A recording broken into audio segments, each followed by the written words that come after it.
through exposure to the rays for ones who are exposed without protection.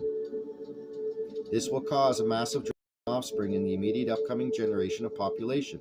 How better to snuff out the prospective next generation? There simply will only be the select few who will be able to have children.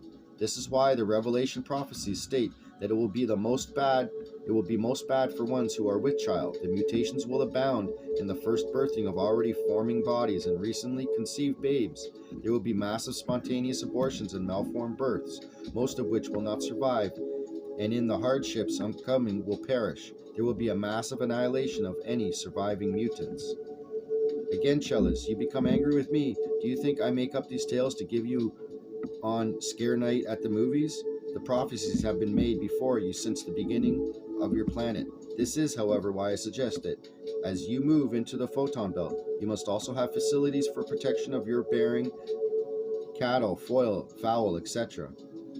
Most will fare all right on their own, but they too shall become sterile if left to exposure of great magnitude for a long period of time until adjustment can be accomplished. This would be necessary at any rate, for the planet would be overrun by animals and the species of human would be destroyed in time. Damage to brain function. Next, bugs in the boo. The rays will destroy the brain function if not protected. If you cannot imagine a planet filled with dying, blind, and totally insane persons, I suggest you begin to do so now. Just as with continued doses of radiation, the brain cells are killed off, and you will surely be back to a planet of dying humanity who can function only at caveman level, if that efficiently.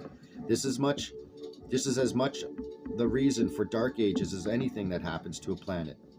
This is what would cyclically depopulate a planet in the natural order of things. This is why man could save cells but will not. Good news? Bad news? No, it just is news. It should not be news, for it is as old likewise as the beginning of the planet.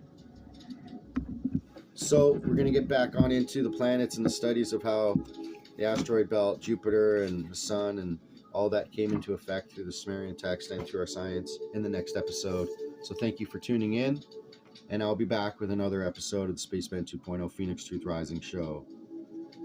This is the Spaceman 2.0, and out.